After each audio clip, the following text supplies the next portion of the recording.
аудиокитоб дар Азия Плюс. қироаткунанда Субҳон Ҷалилов. Садриддин Айнӣ. Таърихи инқилоби Бухоро. Баргардонанда ва мураттиб Раҳим Ҳошим.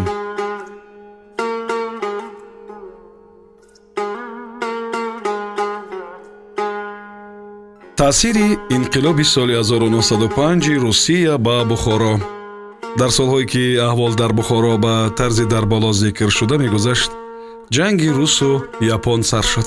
ба туфайли ин ҷанг газетаи тарҷумон, ки гоҳ-гоҳи омада меистод, зиёдтар паҳн шудан гирифт. аз Ҳиндустон маҷаллаи Ҳаблулматин, аз Миср Чеҳранамо ва Парвариш бар ин маҷаллаҳои форсӣ омада, ба касоне ки барои огоҳӣ аз хабарҳои ҷанг газет мехонданд, фикрҳои дигар низ илқо мекарданд.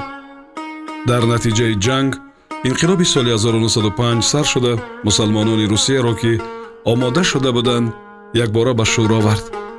дар гӯшаҳои гуногуни Русия бо номҳои мухталиф ба туркиву тоторӣ газетаҳо нашр шудан гирифт. табиист ки ин газетаҳо ба Бухоро ҳам омада, ба як қисми аҳолӣ каму беш фикрҳои нав медоданд. дар байни одамони оддӣ низ касони назаркунанда ба аҳволи олам пайдо шудан гирифтанд. лекин ин фикр ва ин назарҳо дар доираи маҳдуди байни газетхонҳо мемонданд. аксарият газетхонҳоро бобӣ ва газетҳоро китоби бобиён меномиданд. бобӣ як ҷараёни нави динӣ дар Эрон, ки асосгузораш Муҳаммадалии Боб, пайравонаш сахт ташиб мешуданд. лекин аҳвол ба ин минвол намонд. аз соли 1905 то соли 1908 вазъият хеле тағйир ёфт. дар байни ин солҳо матбуоти турку тотор, Истанбул, Миср ва Ҳиндустон дар Бухоро хеле хуб кор кард. хусусан китоби ба форсӣ таълиф ёфтаи Саёҳатномаи Иброҳимбек дар Бухоро паҳн шуд.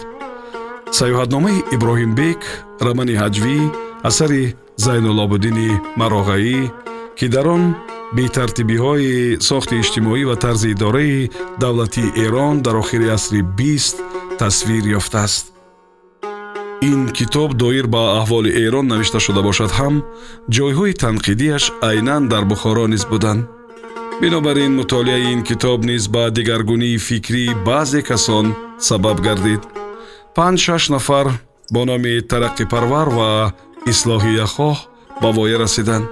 машҳуртарини ин гурӯҳ Бурибой, Мирхон, Порсозода, Қори Бурҳон, Мирзо Муҳиддин Мансурзода буданд. Бурибой, Мирхон, Порсозода, Қори Бурҳон, Мирзо Муҳиддин Мансурзода равшанфикрони мӯътабар ва кӯҳансоли Бухоро дар аввали асри 20 буданд. кор ба ин ҳол расида буд, ки дар Бухоро масъалаи мактаб ва низои ҷадиду қадим баромада монд.